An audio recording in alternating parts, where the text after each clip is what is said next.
All right, welcome everybody. Welcome to, what was formerly called NASCAD Artwork Talks. We've recently rebranded to NASCAD Alumni at Work to better reflect the kind of range of degrees and sort of practices and careers that so many alum have. So, welcome to the newly rebranded NASCAD Alumni at Work Talks, sponsored by TD Insurance. Each week, each month, we get together with our alum from across the world. And while our community is a global one, our school and by extension this talk are hosted in Chubuktuk, Mi'kmaq, the ancestral and unceded territory of the Mi'kmaq. We're honored to speak, gather, and make artwork here. My name is Molly Cronin, and I'm the host of our talks. And this week I'm joined by Dana Starkey and Randy Laybourne. Hi, guys. Hey. Hi. Hi. It's So we're Sharky, but that's Starkey, okay. what? Oh, I'm sorry. I think I said, yeah, Starky, I'm like, that's all right. I said snarky. Oh my gosh, I'm sorry. I was reading Well, the, actually, yeah. my handle is Snarky Sharky, so that's okay. It'll fix. Danish snarky doesn't sound like such a nice name. Sharky is much cooler. No, that was my bad. I'm sorry. Welcome everybody. Yes, so excited to talk. We're talking a bit about the process of we're getting like talking a little bit about dual design and BFA degrees today, and sort of where Dana and Randy's degrees and careers have taken them. So maybe we'll warm up a little bit with a little intro. Maybe Dana Sharkey, you could tell us a bit about where you are in the world and your practice. Mhm. I'm in the UK right now, so I'm in a beautiful little area called the Cotswolds, which I think has probably been in the news lately, anyways, with everyone escaping America and coming over here. But it's Okay. just north of London, about like an hour and a half or so. And so I moved here, back here, I should say. I moved here in about a year and a half ago, I suppose. So I left San Francisco, which is where I spent most of my adult career, but that's where I'm situated right now. And I'm launching a separate business, and I'm also running an art gallery here right now. Oh, congratulations. That's so exciting. Thank you. Thank you. We're going to talk more about your gallery later today. So maybe Randy. Hi, I'm Randy Laybourne. I'm based in Richmond, BC now. I'm from the West Coast originally, but Mhm. after college, I moved down to primarily Southern California. Then in 2017, moved to Montreal for 2.5 years, Ottawa for a year, and then during the pandemic, drove across Canada, and settled in Richmond. So yeah, that's where I am. Okay, wonderful. Thanks so much. I want to talk about your time at NASCAD. Randy, what was NASCAD like for you? What were you studying? Who were you working with? What was the school like at that time?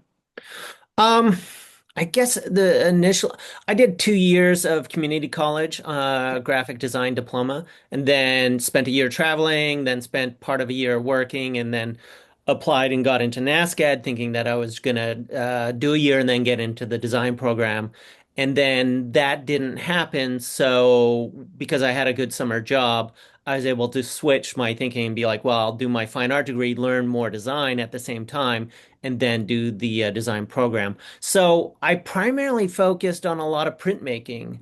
Mm. So Bob Rogers and Ed Porter were definitely big mentors, and spent so many hours just doing, focusing on lithography, which is a heavy duty, labor intensive printmaking form. So that all related back into graphic design and just the knowing paper, ink, it all comes back to the printing press and doing experiments on the printing press with Peter in the print shop. And yeah, it was wonderful being able to use both areas for to learn from each. Okay, wonderful. Dana, same question to you. Can you tell us a bit about your time at NASCAD and what were you doing and who with? What was it like back then? Yeah, sure. So I came to NASCAD in the early 90s.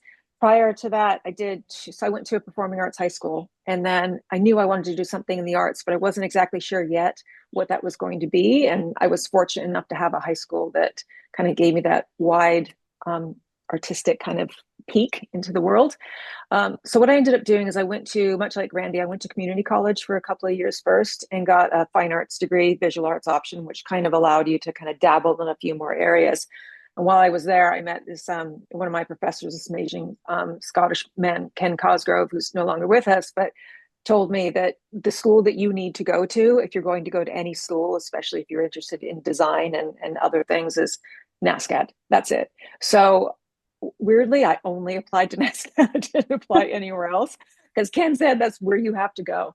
So, and he was like a mentor to me. So then I ended up applying to NASCAD. I got in, and I didn't I wanted to get into the design program, but I waited until I got there to apply to get in. So what it ended up kind of allowing me to do is, because technically I already had done foundation because I came from another school, Mhm.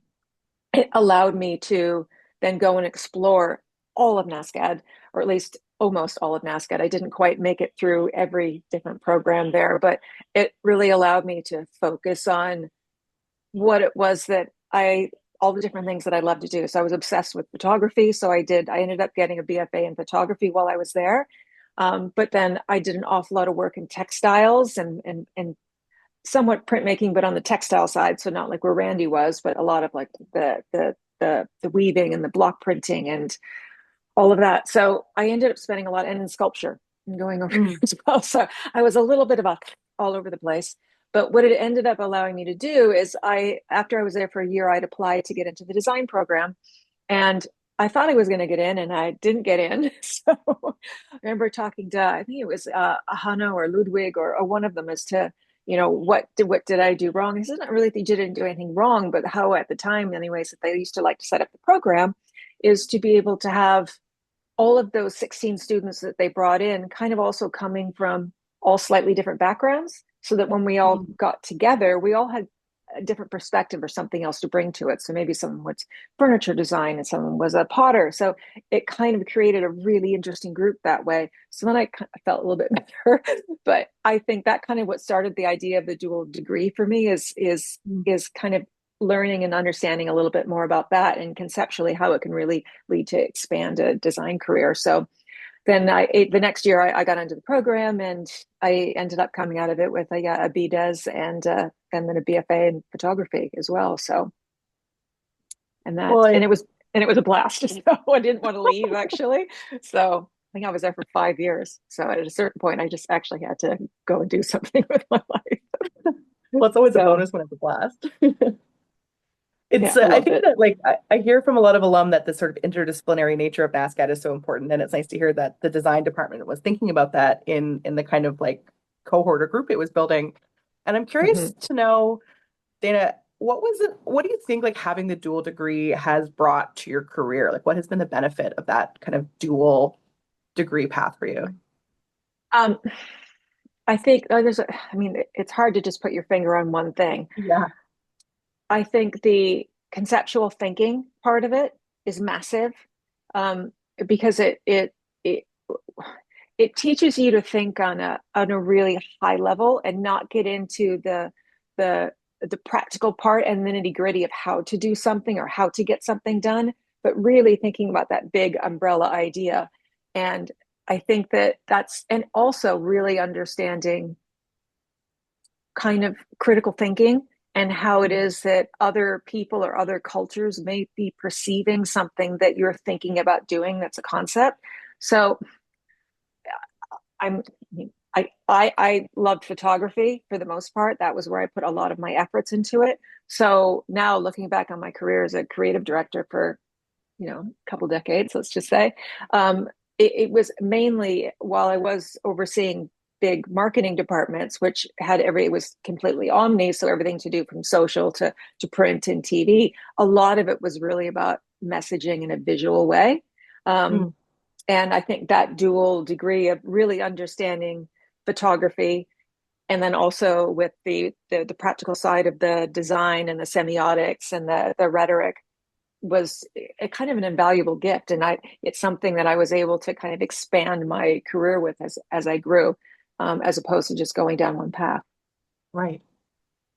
Randy, does that ring true for you, what Dana's saying? Like, do you have like thoughts on any It's of that? similar, but I Yeah. think what I gained from the art, my Bachelor of Fine Arts, is just having a personal practice, doing art, doing my own projects outside of any client Mm. um, dictates or control, because sometimes when you work for people, it's sometimes so subjective, like we want to change it to this. Like, Yeah. all right, you pay the bills. And early in my career, I was very hard edge in the fact this is the way, this is how it's supposed to be, and just the amount of conflict maybe that was caused, especially when coming from the nature of skateboarding, was high. But I've learned how to mitigate that by just, doing my own stuff as much as possible, and that sometimes personal practice feeds back into the work. It Okay. my thinking on a design project or a magazine layout comes into my personal everyday practice, and like how can this color and this color, and just the experimenting on every day. Um, so that's where I kind of gain the most from it. Well, let's talk maybe, Randy, a little bit about some of your work as a designer. I know that you started off your career working in skateboarding and working in, I think, like snowboarding as well. Can you talk a bit about how you entered that industry and what you like about that work? The great, amazing thing about the design program is that there is a semester that's open for internships or exchanges, and so I took advantage of that. And there wasn't uh, things called emails too much to use, so I wanted to go work on a magazine called Skateboarder Magazine, which only published once a year. So I found the guy's name, the art director, and using a thing called the telephone, I called him and asked him like, "Hey, can I intern for skateboarder?" And he said no. But he said, "But you can internship for snowboarder." So I was able to go down to California for 4 months and just through the whole cycle of like three issues at least, um, got to see how things were done, how Mhm. that kind of industry worked, and get my foot in the door. Um, and I was able, through him, I was able to get another small contract, and then that led to hearing about a job and calling another person up with a telephone, and going for an interview and getting the job. And that just kind of snowballed from one job to the next job to the next job. And skateboarding, uh, it, at times can be a volatile industry. There's a lot of quick ups and downs. The industry goes up, it goes down. It doesn't really stay stable like anything else. There's always movement. And so when you're an art director, it's like musical chairs. Do you hear about a job over there that someone left, and so you fill that spot, and then you go in this spot, which can be fun, but it can be also tiring. So I still have a toe, my toe dipped into the action sport side of things, and it's part of what I do I still skateboard as much as Hmm. I possibly can. Um, but I'm thankful that I've been able to branch out and work on other magazines, work in agency life, and just learn other aspects of, even corporate work. Okay. Are you still kind of in that in the world of like print and magazines predominantly, or is it expanded outside of It's a that as well? mixed bag. I do Yeah, UX design, I do illustration, I do a little bit of photography, yeah. It's a big mix. that's great. Yeah. Dana, I want to ask you the same question and hear a little bit about your practice. Can you tell us a bit about your work as a designer and maybe some of the major brands you've worked for as both a designer and creative director and head of studios? Mhm. Yeah, yeah, absolutely. So kind of funny enough, Randy, you kind of have weird like paths that are very similar. So in my design, when I was doing the design program as well, Randy said you have an opportunity to either do an exchange or a work practicum somewhere. And I ended up, Ludwig Scharf had a connection, one of the old professors there, that was in Paris. And I was Mhm. obsessed with books and also printmaking, but never got to go down and explore there, but books. So I mean, my entrance to the design program was actually a giant book that I made that was a portfolio, and it just kind of went on and on from there. But I got accepted to go and work at a magazine called AMC Architecture, published by Le Moniteur. And Le Moniteur was a publication agency that made like big style format magazines and books. It was basically all about all different types of forms of architecture that they published. So it was an amazing opportunity to be able to go there. And that also kind of pulled me into understanding the importance of photography and telling a story, and oddly, type design, because I wasn't that fluent in French. So it really taught me to look at type as an object because I couldn't necessarily read what it was that I was designing. So that was a fantastic experience. And then being there at the same time, they happened to be overhauling the magazine. So I worked with an outside agency called People Leone and Associates, and we redesigned the masthead for it and the entire structure of the magazine itself. So it was an incredible opportunity to be able to do that. But then it also, the wonderful thing about that, it gives you connections, like Randy was saying, with different jobs or opportunities that might be somewhere. And that's honestly, being there is what helped me decide where I wanted to move. So I knew I wanted to go to the States basically, to work after I graduated, and I didn't really know where. And everyone that I asked when I was there and work with said, either San Francisco or New York. And I thought, okay, I'm done with the snow. I'm going to go to San Francisco, and I ended up being there for well over 20 years. But anyways, I'm rambling. So going there, I ended up getting a job straight away with the Gap Corporation, working with the Hmm. Gap. So in doing so, I went straight into it was all in-house marketing studio that was there. And it was at the time when the e-com department was literally a small closet in the back room. It was kind of the beginning of web. So everything was out of home. So like big out of home. I don't know if anyone knows what it means, but it's basically giant billboards, if you will, and also a lot of print. And then of course, windows and inside things that you're doing inside the stores, and all the campaigns that go with it. And then of course, TV.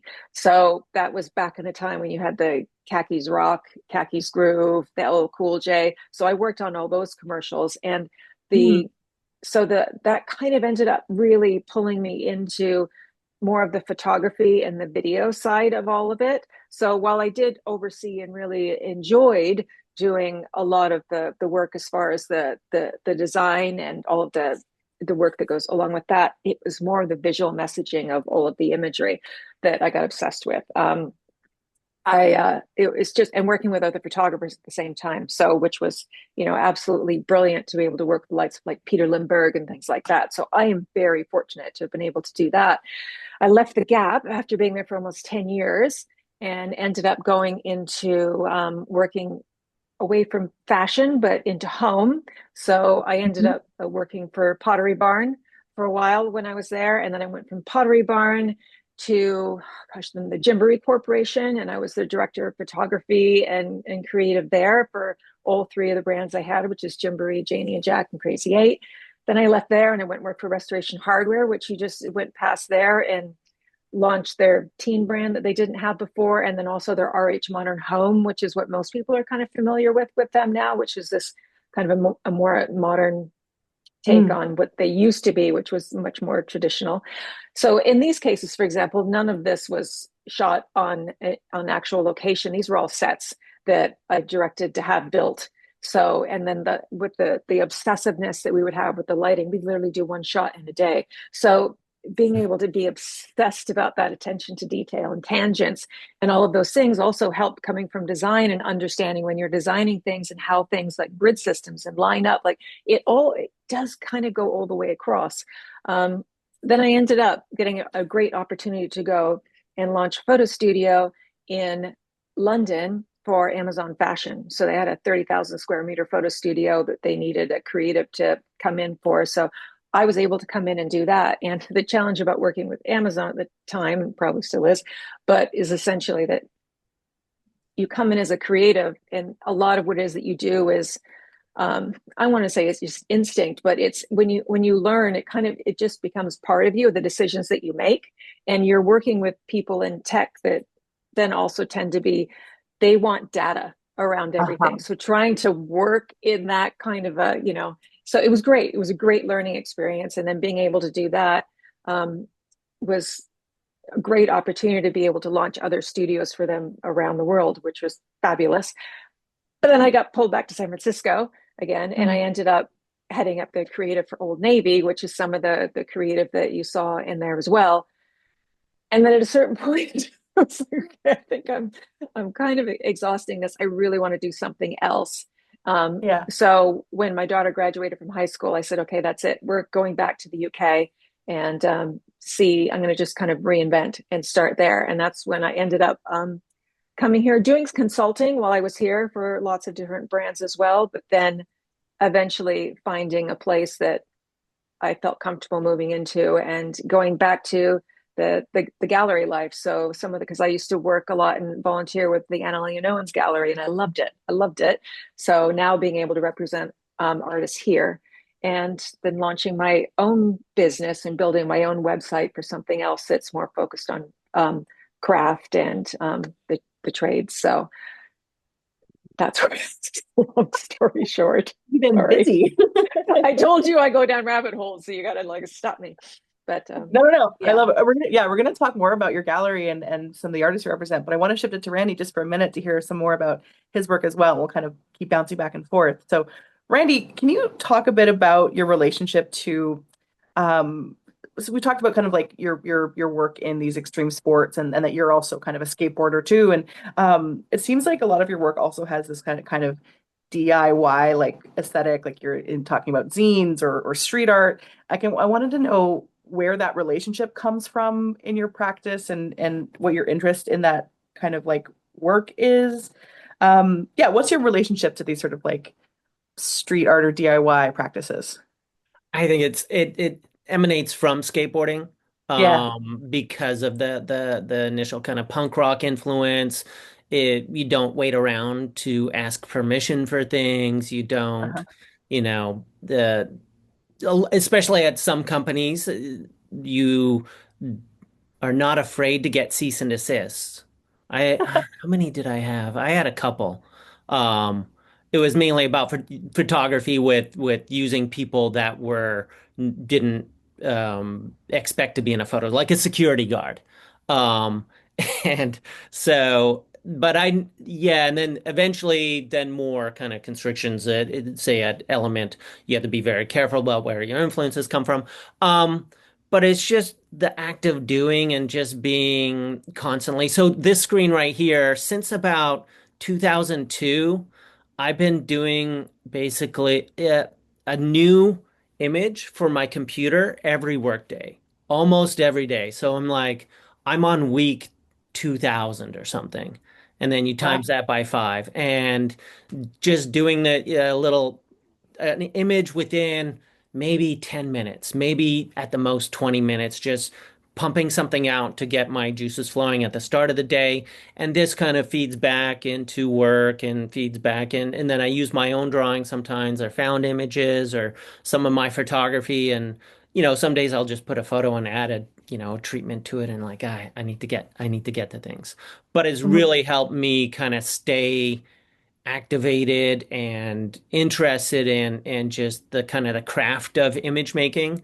And because there is no brief, there are no rules, I'll just play around with colors and just push things a little bit further than what I would regularly do and for any client.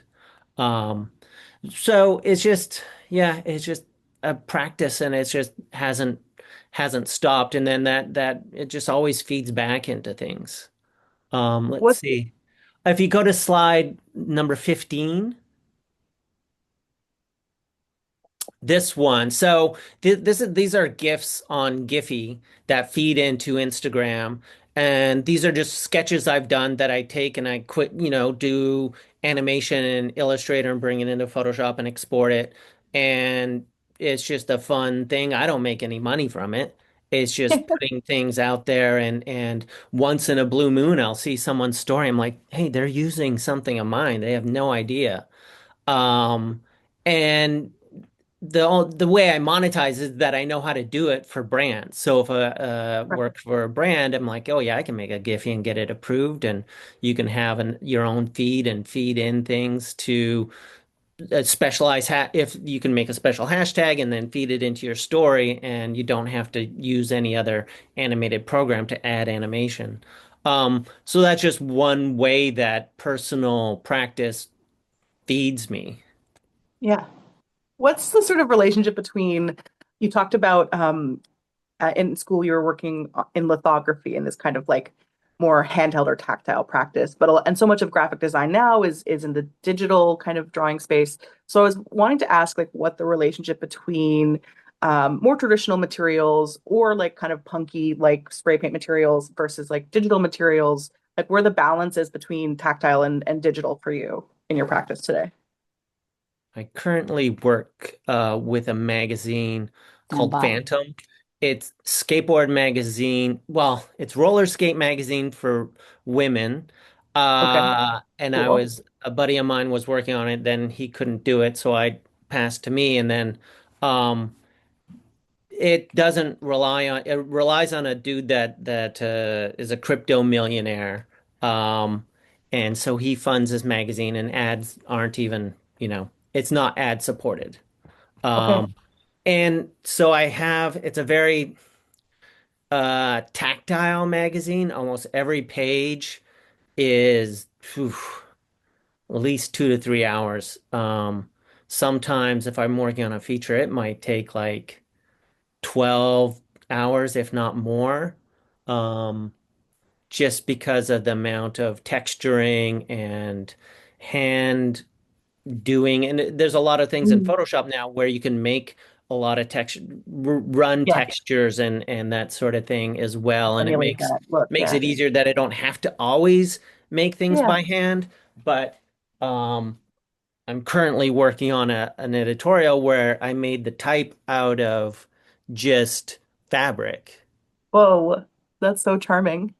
And then the last issue, it was a story about this young woman who's roller skates in Holland in the woods and is very mossy. And I mean, moss is just in the courtyard. So I made the type with actual moss, um, and tried to bring it back to as much as tactile reality as much as possible, just so that not to disrespect AI, but see if AI can do this.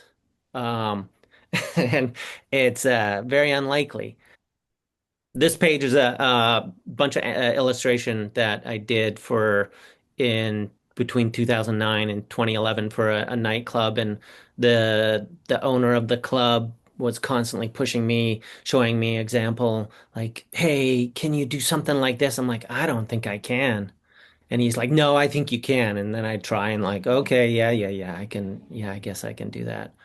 Oh well, lots of chance to look at so much of your Yeah, work. so along with Dana as well as Yeah, myself, I'm do photography and I try to yeah. take film. Film is getting so much more expensive, but I still try to shoot film as much as I can. Um, and just, I mean, on a practical side of things, once you scan it, there's very little Photoshop that you have to do. So most of this stuff here, so you can see the one that has the moss. And then so that's actual real moss I still have. Um, and then bringing some of, I never did back in the 90s. I never really got into the kind of ray gunish to design style too much, but because I know it, I can Hmm. replicate it. And the middle top layout was like a kind of a very big throwback to that era. So I went in and tried to, so many layers of Photoshop and texturizing and some of the other ones just relying on fonts as little as possible. Maybe taking our house font and just distorting it, which is the way a lot of those magazines, they didn't have access to 200, thousands of fonts. They had three that they could order from a type foundry, and so they get printouts of it and mash it up and put it on the layout for the camera. If we go down one, this is so a part of when I didn't get into the design program, I'm like, well, I gotta get better. So with the Annie Leonones at the time, they gave a little budget for making the flyers, and like I could just do flyers for my own shows or other people's shows and just kind of like experiment with stylistically have it tie into the show and just have these quick little things that are outside any school program and it was a great way to kind of experiment, especially on that right to print was just using the StatCam and underexposing it and just using that as the poster. Gorgeous. I think this is maybe a good time to switch to Dana and talking a bit about your gallery practice. Is that all right if we I know it was fun to Um, maybe talk about typeface too, because I know you were saying how important it was in your um shift to like this work in French that the use of like type mhm, was so integral. So if there's yeah. any there, but yeah, can you talk a bit about your gallery and the shift from obviously managing these like very major like creative projects to Yeah. now running a gallery and the kind of artists that you're representing there? Yeah. So I mean, I absolutely loved what I was doing when I was doing it, when I was, in the creative direction side with, and just the opportunity to be able to develop brands and build brands and really be able to kind of expound upon how it is that a brand is perceived with who their customer base is and who you want their next customer to be, essentially future customers. But then also, you know, it's funny because it's sometimes the stricter the brand guidelines are, um, it seems like it's easy to kind of reinvent from campaign to campaign to Yeah. campaign, but it's really challenging to kind of stay within guidelines and be able to kind of almost reinvent the wheel, but show a general progression as to how a brand is evolving so it doesn't also stay the same. Um, so, anyways, uh, I ended up, like I said, just kind of moving out and away from that. I think if only because I think I was just sometimes when the passion kind of starts to go away a little Mhm. bit, you want to be passionate about things all the time and what it is that you're doing. That's how I feel anyways. You want to give it 110%.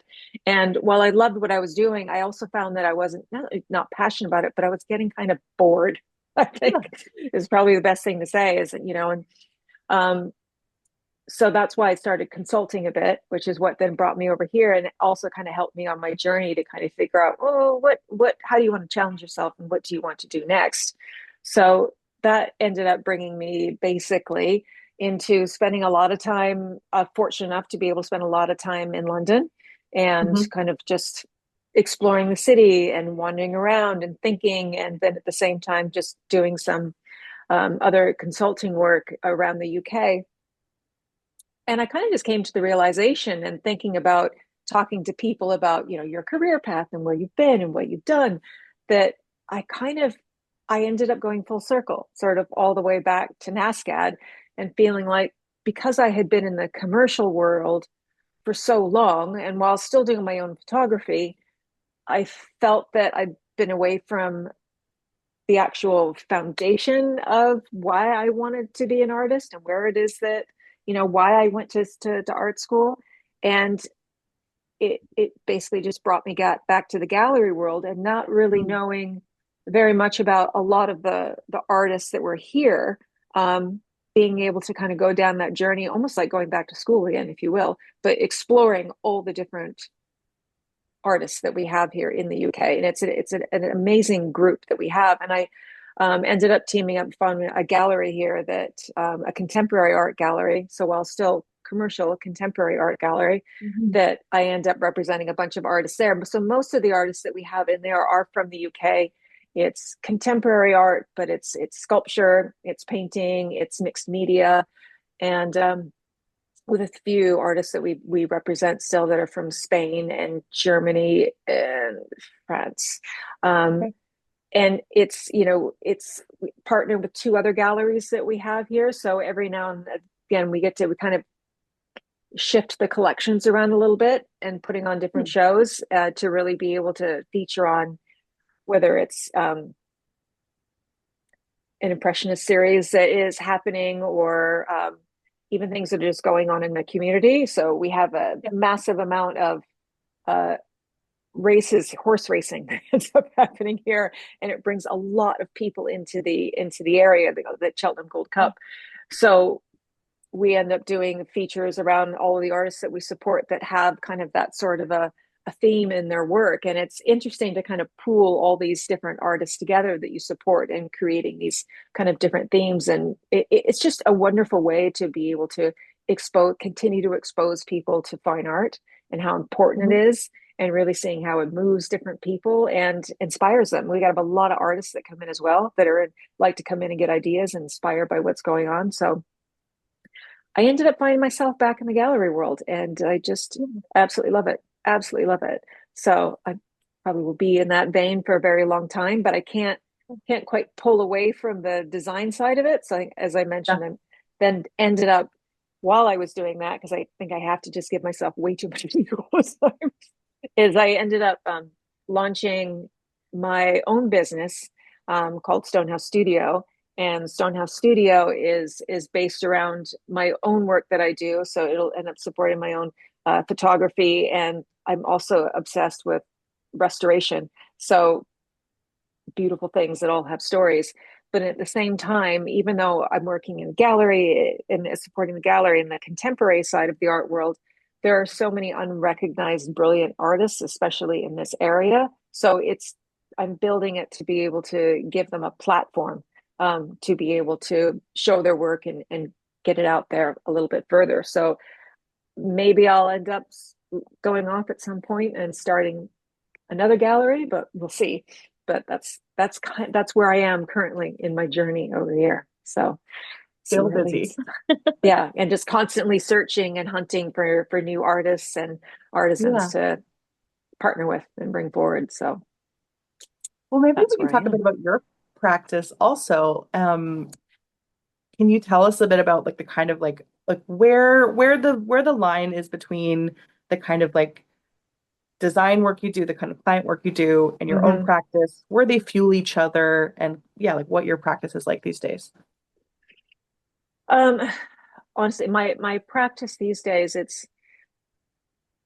I think it's kind of hard for me to get away from the business side of Yeah. things, just because I had so many amazing opportunities, and being able to work and grow brands that work with and grow brands and launch brands, that it's it's something that I can't just walk away from necessarily.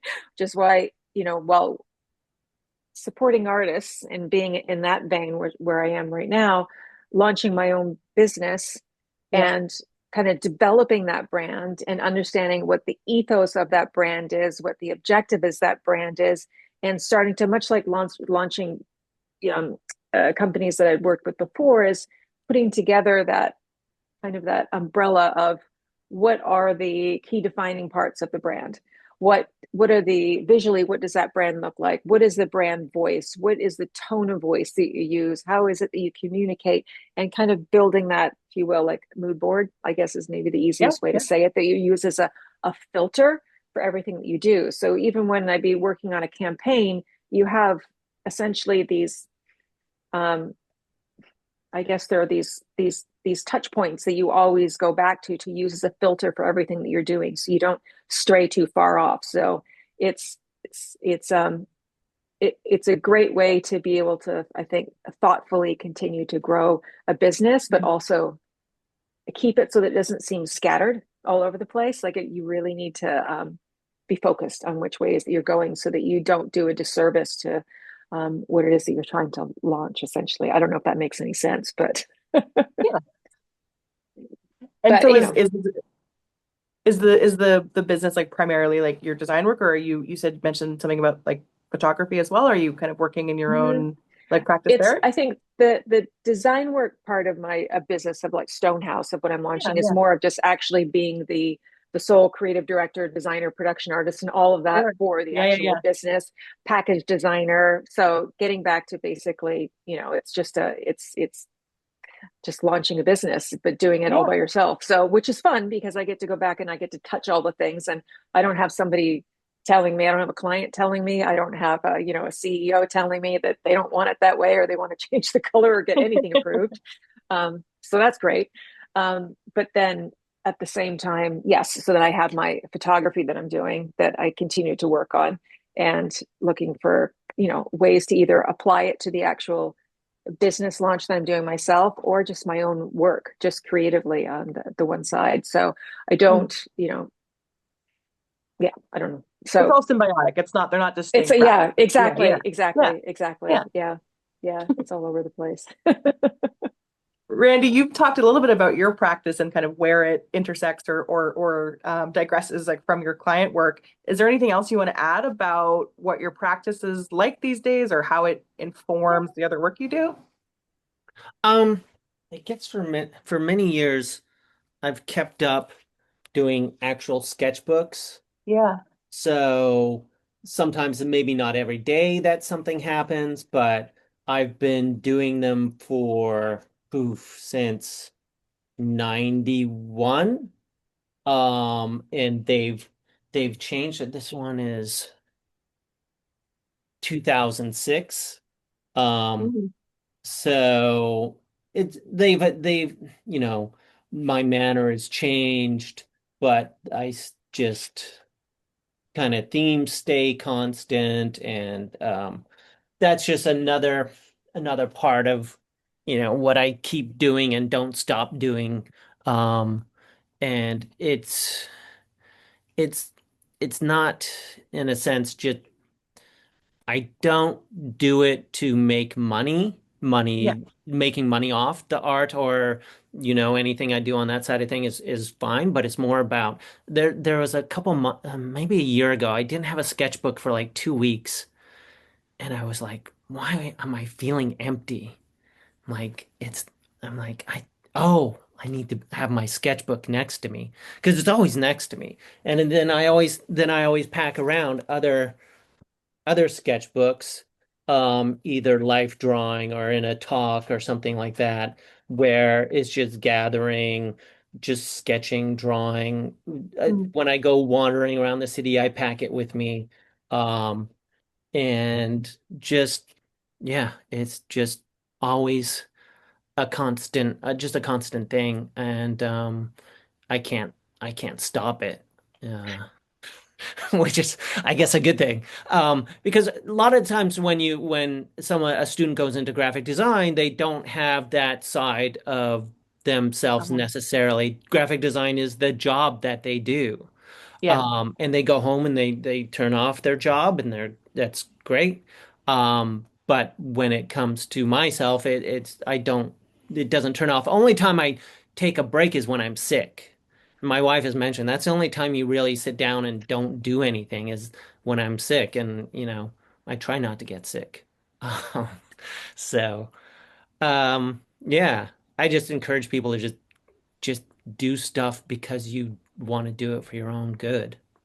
It's part of your own, mental health and physical health, and it's important. Dana, you're nodding along. Does that ring true for Yeah. you? Yeah. 100%. Yeah. Do it because you love it and just, Yeah. and just don't stop and don't let anything limit you and don't ever not think you just try stuff. Like what's the worst thing that's going to happen? It doesn't work out. Who cares? Like just keep going. And even you learn so much even from like quote unquote failure. So I don't know anything about launching my own business. I always used other people's money to do it. So, but it's like, where's the worst thing going to happen? And it's like, it's just me building it. So it's fine, but it's fun. And that's, I think the biggest thing is just love what you do and do what you love, right? And opportunity presents itself, and don't be afraid, and just go down all those crazy different paths and rabbit holes that you might get in. You never know what's going to happen.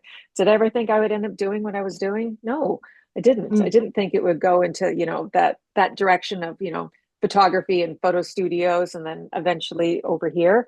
But I had a blast, and I still am. But I think that's the big thing is if you don't love what you're doing, then you don't have passion for what you're doing, and then it's just a job.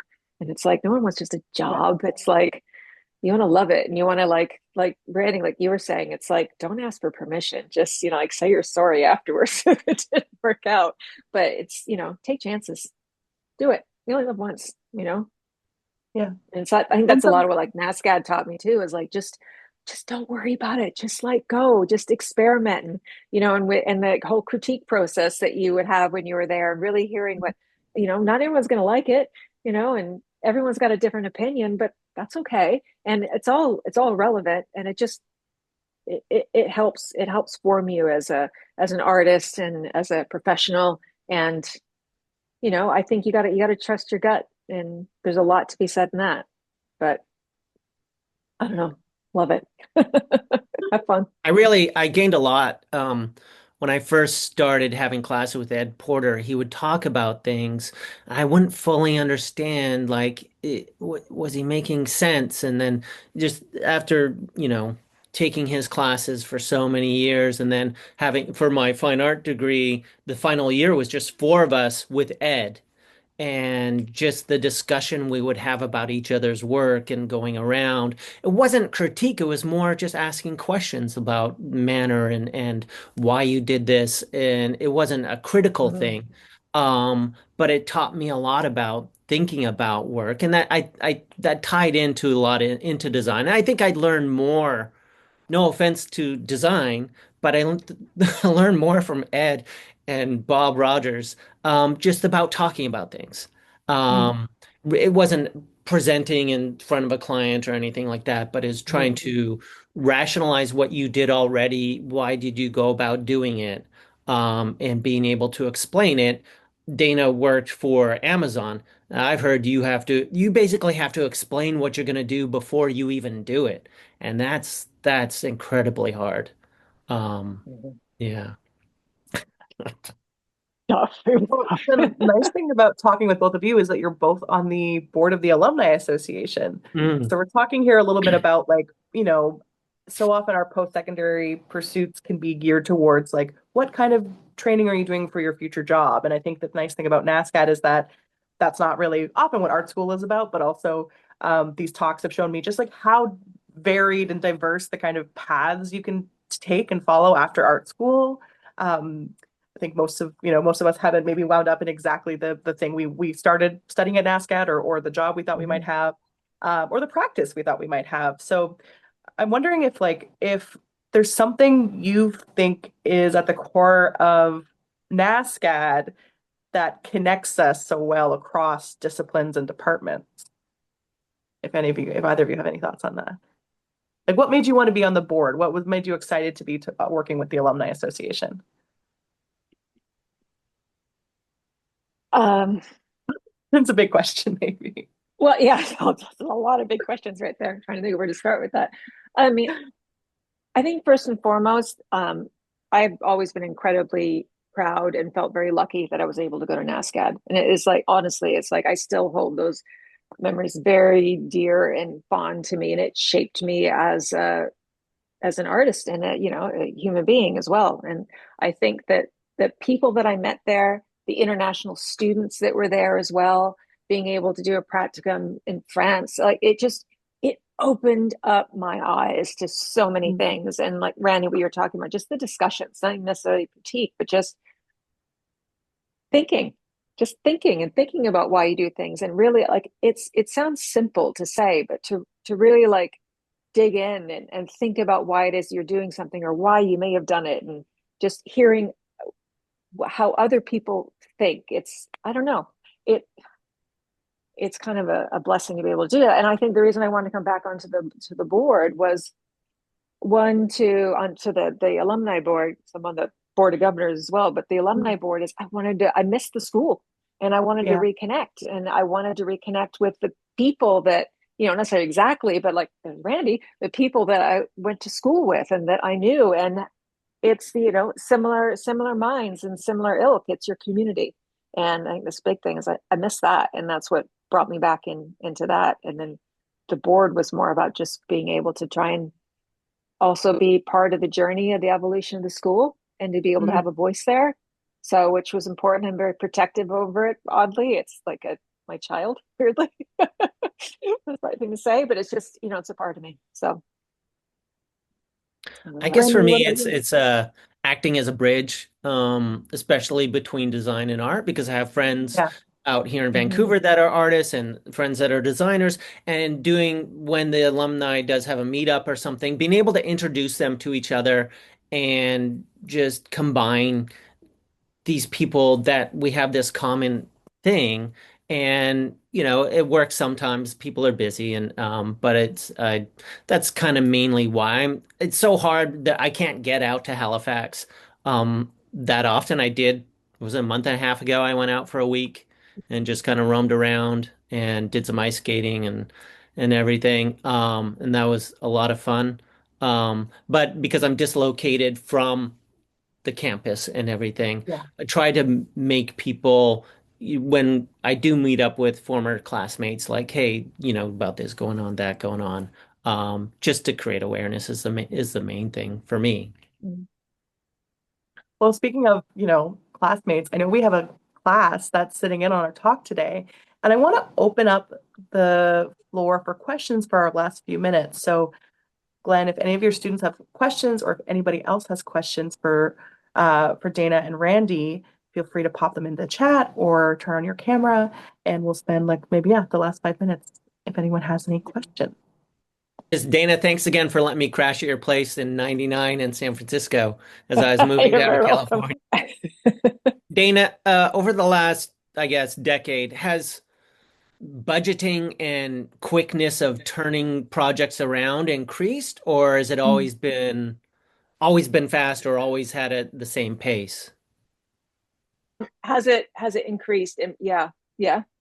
The I'd say yeah, turnaround time for definitely. getting The things turnaround done. time. Oh Mhm. Mm. yeah, yeah, it's definitely increased. Almost it's funny because I got really perturbed at I was at the last consulting thing I was doing, and it was there's a group here up in Manchester called the THG Group, and they handle a bunch of different brands, and so they're like an in-house ad agency, and I was doing some work for them, and she was the CEO was downloading me on like a few of their different clients. Literally wanted a complete redesign concepts for three entirely different clients within 3 days, and I'm like, wow, wow, like, are we even going to dive into this at all and get any information about like what's working, what's not working, who the client is, what the object, like any of that? It's just, no, just give me some ideas of what you think we can do for this beauty brand, or what you think we can do for this, TV program that's coming back, and how we're going to launch it. And it's like, just, it felt almost a bit disrespectful, not necessarily to Mhm. me, but to the brands themselves. And like, there was no thought process going into it. Almost didn't care. Just wanted a cool idea. And it's like, I just found it really off-putting, I think. And that's not, it's not like that everywhere. So students, please don't worry. Like, don't think, Don't be scared. but I think, yeah, don't be scared. But that also comes down to the fact of saying, like I said, I don't feel comfortable with this. Like, do you want quality? Do you want something that's going to make a mark and make a difference, or you just want me to churn something out for you? And I think it just kind of also it depends on, I think it depends on the clients, but I think with I guess, I don't know, with the introduction, I think of, obviously, like, we didn't have social media where I started working, and having that come into it, and these how everything's turning so quickly, like we just need to gobble up, all of this content, and Mm. I think we feel like we get bored of it too quick. I mean, the the attention span is like at maximum 8 seconds, which is mad, but like anything beyond that, and someone's already, ooh, they've gone over here. So I don't know, Randy, if you find the same thing, that people just want stuff yesterday. But I found that Uh, increased because throughout my because I career. worked on especially Trans World Skateboarding Magazine, it was about Mhm. 200 pages of edit every month. Uh, Yeah, I'm used to turn and burn, like work yeah, quick, next, work quick, next. yeah. But now with social media, I work with certain people and they're like, well, yeah, that's a great layout. Now animate it. Because the people's attention span on stories and something needs to be moving. Like, so Yeah. having to jump into After Effects more and more, which is great, is good to Hmm. learn that, but it's not. In 2004, I played around with it and then other things came up, but now I'm like, okay, yeah, I know how to do fairly basic things and learn it Hmm. more and more. And it's just now it's required. Yeah, yeah, yeah. Yeah, it's true. I remember like being on different photo shoots that we were doing, these massive brand photo shoots, and literally you're on set all day long. You're directing everyone, whether it's like the styling or the art direction or the set design and all of it. And then you've shot everything and you've got hundreds and hundreds and hundreds of captures. And then I am sitting in my hotel room, 10 o'clock at night, editing everything, going through, picking, because then that's got to go on a drive and get sent back to headquarters. And then the next day you get up and you do it again because they're already working on things that you're sending them, that they're dropping into layouts and everything else. And then Yeah. you're approving that on the side on an iPad where you're like right there on location doing things. So I mean, it's great for multitasking, but I think it's that probably sounds like big and scary, but at the same time, it becomes your new normal. I think that's how I found it too, Randy, is that, when I would start when I started as just a designer at the Gap, you get experience and things become like second nature. So then you layer Hmm. something else on, you layer something else on, and da, da, da, da, Yeah. da, da, da. And then eventually, you can juggle a lot and you can do a lot. So it does sound like probably when we talk about it to the students that it kind of crazy, but I think it it's comes just down to knowing things by second nature. Say I have an editorial feature to do and I read the yeah, words or see the photos and I'm like, okay, this hmm is kind of my thinking, or if they give me a prompt or something, yeah, I kind of have an idea. I'm not gonna hum and haw for 3 days. For 3 days, mm-mm, I'll put the craft into it, but I'll lock down, have an idea of like this is the tone of the typeface or to hand draw yeah, this or something or crumple this or whatever. And that just comes with experience and just the knowing what way, you know, might be the best way for myself. hmm Other people yeah, might have an opinion, but yeah, and you also have to learn to kill your babies, and not be sad about it. That was probably the hardest thing for yeah, me, going to skateboarding and having a creative art director. He's like would push his ideas onto the company because he felt like it. And then I learned from him, like, oh yeah, I would just present one idea and that's it. They take it or leave it. Too bad. But I've learned to present multiple ideas and be prepared to mish and mash them and hmm kill them off and then yeah. take on Don't be someone precious. else's idea. Yeah, yeah. That's so hard sometimes. It's Yeah. hard. It is, yeah, it is hard to just I always kind of learn just don't ever present anything you don't like to a certain extent. Like, don't do it because they're probably going to pick that one. But yeah, you can't be precious on it. And I Did also you kind want of learned like you what? need to know when you're going to die on the Oh, sword you've for got your something because questions? there's a lot you can You just want let it you go. can come But up here and Yeah, yeah, oh, yeah. Glenn, I think your but mic is on. we do have someone's come up for a question Oh, here. Oh, wonderful. good. Okay, we'll have one question. Let's do it. Hi, I'm Hu. I'm also teaching in design here. Thank you for your talk and yeah, for everything that you explained and everything.